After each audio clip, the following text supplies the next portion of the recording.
Saludos amigos, aquí Obed Borrero, el Tech Guru, y me encuentro en HPE aquí en Puerto Rico, y tuvimos una conversación muy interesante con dos de sus ejecutivos, don Juan Carlos Monzón y Berto Tapia, sobre el tema de la evolución tecnológica, gracias a nuestros amigos también de Ingram Micro, que nos permiten, ¿verdad?, llegarles a ustedes y estar aquí. Así que vamos a ver esta interesante conversación. Sus comentarios son muy importantes, nos pueden enviar aquí a través de nuestras cuentas de redes sociales y también a las que ustedes van a ver durante el video. Así que veamos ahora la entrevista.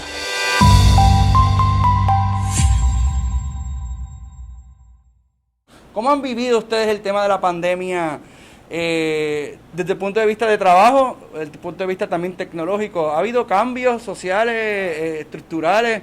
¿Cómo ha sido eso para ustedes? Claro, fíjate, sí, yo creo que el cambio más evidente y más representativo ha sido el hecho de que hemos podido seguir operando todos, pero de una manera remota, trabajando desde las casas y trabajando o viviendo con las limitaciones que implicaba el COVID. Eso creo que no solamente es un tema de lo que ocurrió en la pandemia, sino que además genera un precedente que va a hacer que sigamos trabajando en alguna medida así en el futuro, una vez que pasemos de la pandemia, porque lo que se demostró es que tú puedes trabajar remoto y que el uso de la tecnología te permite tener el mismo acceso, un acceso similar al que tenías antes. Algunas personas pudieran pensar, bueno, remoto la gente como que no produce igual. ¿Eso es un mito o es una realidad? Sí, mi perspectiva, si bien trabajan más horas, o sea, definitivamente el horario de salida y entrada de la oficina se diluye, no está claro a qué hora entra y a qué hora sale, ¿no? Siempre que hay una necesidad de hacer algo, a la hora que sea, uno se siente y lo hace. Nos obligó también a tener un espacio de paz, un espacio de poder tener llamadas, un espacio de tener conferencias, donde no tenga en medida de lo posible perros ladrando, ni niños corriendo, ni nada por el estilo. Entonces, claro, si tu vivienda no da ese contexto, o sea, no puedes crear ese perfil, porque es un reto adicional, ¿no? No es solamente el saber cuándo empieza y cuándo termina, sino el tener esa tranquilidad, ese despacho, esa oficina en casa que te permita trabajar y ser productivo. Tú sabes que otra cosa muy interesante es que es la primera vez que tuvimos esa experiencia todos. ¿A qué me refiero con eso? O sea, nosotros como empresa transnacional, por ejemplo, bueno, estábamos acostumbrados a trabajar remoto y pensábamos que teníamos una cultura de trabajo remoto. Pero es que no es lo mismo hacer unas llamadas de vez en cuando a tener que vivir en un mundo totalmente virtual. Y eso implicaba no solamente entre los compañeros, sino también con clientes, con familiares, amigos, etcétera. Entonces, este nuevo aprendizaje que tuvimos como sociedad de cómo comunicarnos remotamente ha sido también una experiencia de aprendizaje, porque es la primera vez que lo vivimos todos. Entonces es muy interesante además ver la evolución, porque no es lo mismo lo que ocurría al comienzo de la pandemia que lo que ocurre hoy, que pareciera que estamos saliendo de ella. Entonces creo que es importante eso. Hay un punto adicional, que es que para el usuario final o aquella persona que está iniciando esa llamada, para él es algo como que hacer clic en un botón y conectarse a la llamada, ¿no? Pero resulta que detrás de eso hay algo adicional, o sea, no es solamente conectarte, hay todo un equipo de infraestructura detrás de todo eso, que son los que ustedes soportan también en varios de sus productos. Entonces, es también un poco que no es tan sencillo como darle clic e iniciar la llamada. Detrás de todo esto hay una estructura, un equipo de trabajo que está funcionando para que eso sea así de sencillo como que un clic y estamos conectados. Hábleme un poco sobre qué hace Hewlett Packard Enterprise. Bueno, fíjate, Hewlett Packard Enterprise es básicamente una empresa de tecnología. Nosotros tenemos productos y servicios orientados precisamente al área Enterprise. Hoy nos referimos a nosotros mismos y nos describimos a nosotros mismos como una empresa que es Edge to Cloud. Y decimos que somos Edge to Cloud porque estamos en todo ese espectro y nos interesa estar en ese espectro. Entonces tú vas a ver una gama de productos en el Edge, vas a ver una gama de productos en el Data Center y vas a darte cuenta que a lo largo de ese trayecto también tenemos una cantidad de servicios muy importante. Fíjate que, por ejemplo, de tendencias, nosotros hay dos tendencias muy fuertes, o tres tendencias muy fuertes de mercado con las cuales nosotros estamos alineados. La primera tendencia es esta explosión de data que se está dando en el Edge. Hoy, si tú te das cuenta, en cualquier producto de cualquier cliente, tú puedes medir en detalle, con cualquier cantidad de variables, todo lo que es el proceso de producción, de distribución, de comercialización, de consumo. Y esa información que se vuelve explosiva, lo que realmente genera es la pregunta de, bueno, ¿para qué la usamos? ¿Cómo la procesamos? ¿qué valor tiene esa información? Y en la medida que los clientes van determinando ese valor y van pudiendo aprovechar ese valor de esa información, es que tú te das cuenta que van sacando ventajas comerciales. Hablamos, por ejemplo, antes de la sesión del caso como tú comercializas productos a través de Facebook o otros medios digitales. Bueno, ¿qué es lo que ocurre atrás? Lo que ocurre atrás es un uso inteligente de la data por ciertos proveedores. Entonces, esas son dos tendencias muy importantes. Si además de eso tú le sumas el hecho de que desde el punto de vista de arquitectura, cada vez más vemos el mundo híbrido, donde la mayor parte de los clientes están viendo cómo mover sus cargas o algunas de sus cargas a la nube y cómo mantener otro tipo de cargas en su data center. Bueno, ese conjunto de tres variables es lo que hoy define nuestra estrategia. Explosión de data en el edge, cantidad, cómo hacer que esa data sea disponible y que esa data le pueda sacar provecho desde el punto de vista del sentido de negocio que tenga, y por último, cómo contribuimos con los clientes a que puedan llevar esos ambientes híbridos a ambientes cada vez más eficientes.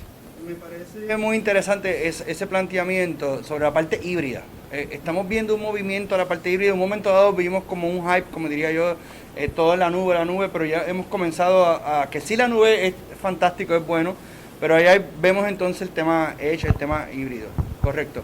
Es correcto. Sí. ¿Y eso se debe a qué? A que hay más necesidad de procesamiento de data dentro de la localidad. Sí, la nube hace años que vino para quedarse, ¿no? No es algo novedoso, la nube ya hace rato se viene hablando y ya muchas de las empresas, unos países más maduros que otros, por supuesto, adoptaron la nube. Algunos de ellos adoptaron la nube o intentaron adoptar la nube al 100%. El futuro es la nube, nos vamos íntegramente a la nube y vamos para allá.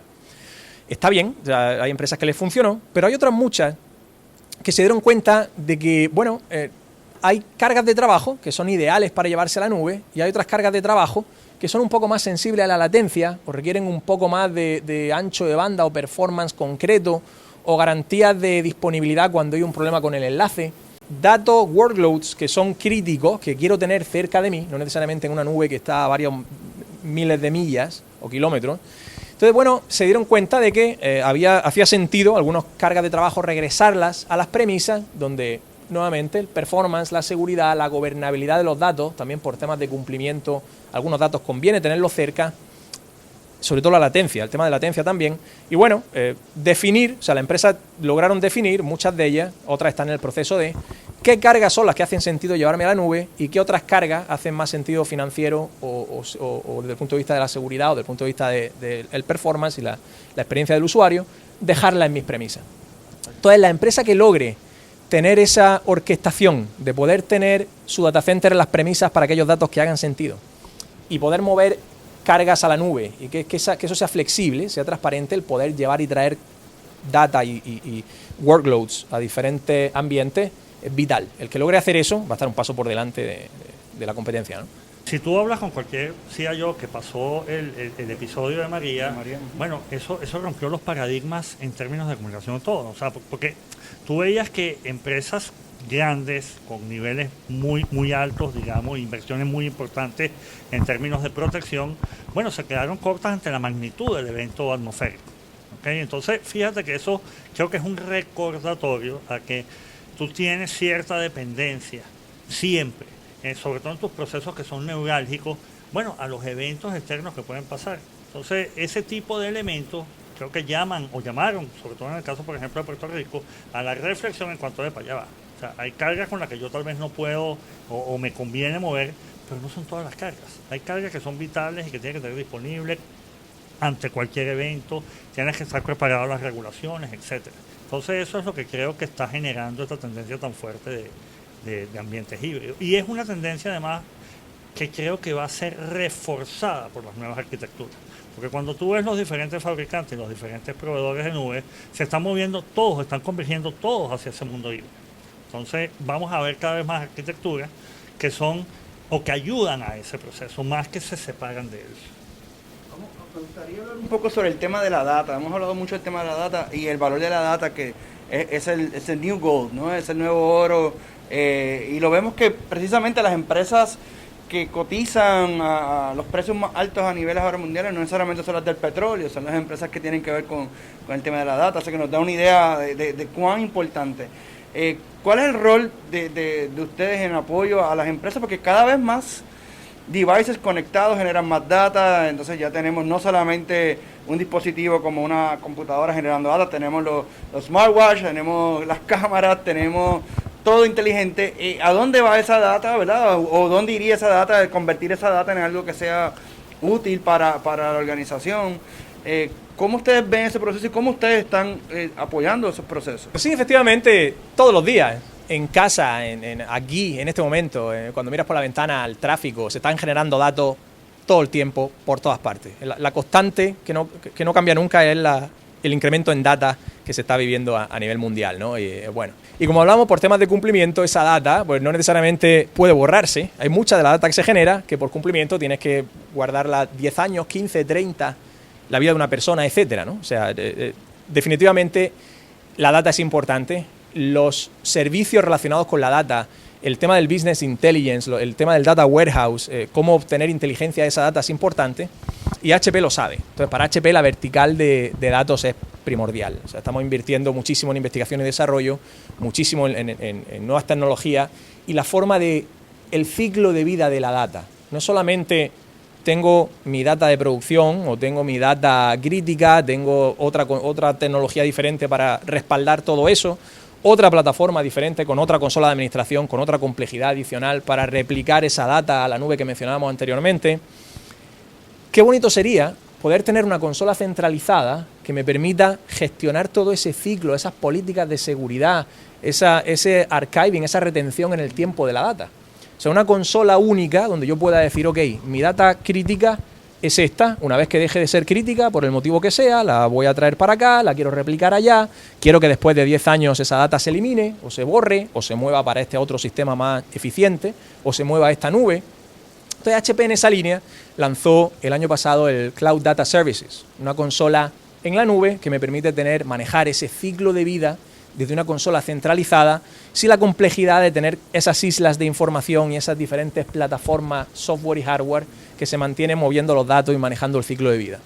Con Cloud Data Services tenemos un único punto centralizado que nos va incluso a recomendar qué hacer con esa data. Si yo soy una empresa financiera y quiere montar una base de datos nueva, un sistema de core bancario, un sistema de business intelligence nuevo, puedo acceder a esta consola en la nube y decirle dónde me sugieres tú que yo monte este sistema. Entonces, de toda tu infraestructura y todas las nubes que tú tienes disponibles, te va a decir, para esa carga de trabajo, el lugar más efectivo para tenerla en producción es este, el respaldo acá, la réplica allá, y que de alguna manera te facilite no solo el gobierno, sino las tomas de decisión y la seguridad relacionada con esa data. Fíjate, te voy a contar una anécdota, un chisme. Fíjate, nosotros hemos tenido históricamente una división que se llamaba de storage. Y cuando tú oyes storage, lo que te imaginas es una caja con discos, etcétera. Esa división acaba de cambiar de nombre recientemente a Data Services, porque la visión que nosotros tenemos ya no es este tema de la caja, es un poco lo que decía Alberto, y es eso, son servicios de data. De hecho, nuestra última línea de productos es una línea que viene en una modalidad de suscripción. Y fíjate que probablemente la gente se impresiona un poco porque uno asocia suscripciones a temas de software, no a temas de capacidad y de almacenamiento, pero es que realmente la concepción de este tipo de producto es precisamente que funcionen de esa manera, como una suscripción. Entonces, nuestra orientación va muy en esa línea. Muchas empresas de todo tipo pudieran tener la pregunta de que, número uno, ¿dónde voy a tener un data center? Número dos, quizás no tengo el capital necesario para decir, tengo que comprar toda esta infraestructura. Y hoy en día pudiera, con una buena conectividad, tener esa suscripción y hacerlo un poco más ágil, correcto, y más rentable desde el punto de vista también de la vida útil y de lo acelerado que puede ir el tema de la tecnología. Y hago esa premisa y también le hago la pregunta sobre el tema de seguridad. ¿Cuán importante es ese tema? Y que me hablen un poco sobre eso también. Desde el punto de vista de la seguridad, si quieres luego podemos volver a la parte de suscripción y la parte del pago por consumo, etcétera. Desde el punto de vista de la seguridad, las empresas están haciendo su tarea de tener la seguridad por capas, ¿no? Las famosas capas de la cebolla, donde yo tengo entrenamientos para la persona, para las personas dentro de la empresa, el awareness de que no abran spam, que no respondan el spear phishing, etcétera. Tener el antivirus instalado, firewalls, IPS, analizar los logs, etcétera. O sea, las empresas están haciendo su mejor esfuerzo para temas de seguridad, que no me ataquen los hackers, pero vemos todos los días en los periódicos que logran colarse. Por más capas que tenga tu seguridad, al final del día, más tarde o más temprano, no es si se van a colar, es cuándo se van y cómo y de qué manera se van a colar, ¿no? Entonces, donde nosotros podemos ayudarle, no solamente en la definición de esas capas de seguridad y que ponérselo difícil a los malos, a los hackers, sino que una vez que te atacaron, una vez que ya llegaron y ya te encriptaron la información o ya te robaron la información, ¿cómo puedes recuperarte? O sea, el famoso ransomware que está tan de moda y que sale en los periódicos día sí, día no. No hay certeza siquiera que pagando el ransomware que te está pidiendo los malos te vayan a desencriptar la información. Tienes que tener una capa o una plataforma de datos, regresando a los datos, que te permita, en caso de que la producción desaparezca, la producción se vaya, hay una barrera entre tu respaldo o tus datos de backup y la producción, una barrera física que el ransomware no pudo cruzar. Entonces HP puede definirte a no solo que tengas un buen backup, un buen respaldo, sino que ese respaldo no sea alcanzable por los chicos malos y que pueda estar arriba, si te sucede el evento, pueda estar arriba al mismo día, o en fin, en un RTO y un RPO que definimos en conjunto, ¿no? Entonces no es solamente tenerlo, sino cómo hacer el proceso y de qué manera hacer ese respaldo, ¿no? Para que te sirva. HPE viene impulsando mucho los modelos de consumo. ¿De qué se trata? ¿Qué ventajas ofrecen estos modelos? Ok, fíjate, el HP ha sido pionera en el hecho de proponer que la infraestructura sea vendida como un servicio a través de un modelo de consumo. ¿Qué significa eso? Cuando tú ves un modelo de nube, tú dices, oye, qué bueno, es muy flexible, desde el punto de vista financiero, pago por lo que realmente uso, lo hago de una manera en donde más bien comprometo mi OPEX, no mi CAPEX, etcétera, etcétera, etcétera. Ahora, ¿cuál es el problema cuando tú tienes una nube?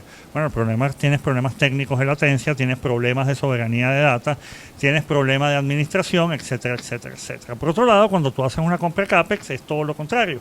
Oye, tienes muchísimo control, tienes absoluto dominio de la soberanía, etcétera, etcétera, etcétera. GreenLake, que es nuestra oferta de venta de infraestructura como consumo, es básicamente lo mejor de los dos mundos, porque es poder tener tu infraestructura en sitio, on-premise, pero bajo el modelo financiero de consumo que utilizas en una nube. Entonces viene a llenar un espacio perfecto para aquel que quiere la flexibilidad financiera y las características en términos de flexibilidad que le da una nube, pero con la seguridad y con las capacidades de administración que te da un servicio on-premise. Eso es básicamente nuestra oferta. ¿Hacia dónde ustedes ven que va la industria? ¿Hacia dónde va el mundo tecnológico? Sí, yo creo que eso está muy alineado a la experiencia del usuario. Al final del día es la usabilidad de la tecnología en casa y en el usuario en su vida cotidiana, ¿no? Entonces nos hemos dado cuenta, no solamente con la pandemia, desde el origen de las videoconsolas Atari, en fin, las primeras computadoras. Era raro ir a visitar a un amigo y que tuviera una computadora o algún tipo de medio digital, y ahora todo lo contrario. En cualquier casa, en cualquier bolsillo de nosotros ahora mismo tenemos una o dos computadoras en forma de teléfono, ¿no? Entonces sí, definitivamente la usabilidad, el poder llegar a los usuarios, el tema del edge to the cloud que mencionaba Juan Carlos al inicio, es vital, y Hewlett Packard lo sabe. Por eso es que estamos empujando fuertemente todo el tema de accesibilidad, experiencia del usuario con la línea de Aruba. No sé si han oído de las diferentes opciones que Aruba ofrece desde el punto de vista de usabilidad para el usuario. Prácticamente tu mente es el límite. Cualquier tipo de experiencia que le quieras dar a un usuario, desde que esté en un estadio y pueda ordenar la cerveza o el hot dog en su silla y se lo vengan a traer a la silla y él pueda ver dónde va circulando dentro del estadio ese hot dog o esa cerveza que ordenó, hasta la experiencia de poder dibujar en el aire cualquier tipo de forma en 3 dimensiones y caminar dentro de ella, etcétera. O sea, con la suite de software y la experiencia que Aruba puede entregarle al usuario, tu creatividad es el límite. Básicamente puedes hacer lo que se te ocurra, ¿ok? El factor limitante eres tú, no necesariamente la tecnología o el desarrollo que se puede hacer sobre ella, ¿no? Entonces es espectacular. Yo creo que es muy claro el hecho de que cada vez más vamos a ver, igual que como vemos en la casa, lo vemos en el mundo empresarial. Tú en la casa ahora, cuando tú te compras tu equipo, tú no piensas que tienes que comprar unas licencias de X o Y producto para ser productivo. Tú sencillamente te conectas, pagas unas mensualidades y comienzas a consumir del mundo, tu música, tus películas, etcétera, en la medida que te gusta y como te gusta. Entonces, esa tendencia que nosotros vemos en las casas es exactamente lo que está pasando en el mundo empresarial. El mundo empresarial, ¿qué es lo que estamos viendo? Bueno, cada vez más nuestros CIO buscan mecanismos que sean flexibles, que a través de su OPEX puedan cubrir sus necesidades en términos de infraestructura, que esa infraestructura le dé valor desde el punto de vista de negocio, porque también hay un fenómeno muy interesante, que es que cada vez más los directores de tecnología están más cerca, decía yo, porque ya lo que es la data de la compañía no es una data para mantenerla operativa, es que la data es el negocio de la compañía o es el mecanismo para poder mercadear los productos de la compañía. Entonces, esa tendencia que creo que va a ser muy, muy fuerte en los próximos años, donde vamos a ver cada vez más mecanismos que sean flexibles. Ya aquel viejo data center que tenía una máquina, que tenía una arquitectura y que era única, y que además tú planificabas por unos plazos gigantescos de años, ya realmente los tiempos se reducen muchísimo. Entonces, lo que buscan estos CIO es básicamente tener la flexibilidad en ese tipo de infraestructura. Y en esa onda es la que estamos nosotros ahorita trabajando. Información muy interesante y pertinente, principalmente en estos tiempos en donde la tecnología se ha convertido en algo fundamental para nuestros negocios. Así que gracias al equipo de Ingram Micro, a Ronnie, a todos los que están aquí en Puerto Rico atendiendo sus preguntas, sus necesidades. Hay un sinnúmero de soluciones que Ingram Micro ofrece a través de sus partners, así que pendientes a toda la información. Puede visitar ingrammicro.com, ahí hay mucha información. Y también pendiente a nuestras redes sociales, aquí con Obed Borrero y el Tech Guru. Hasta la próxima.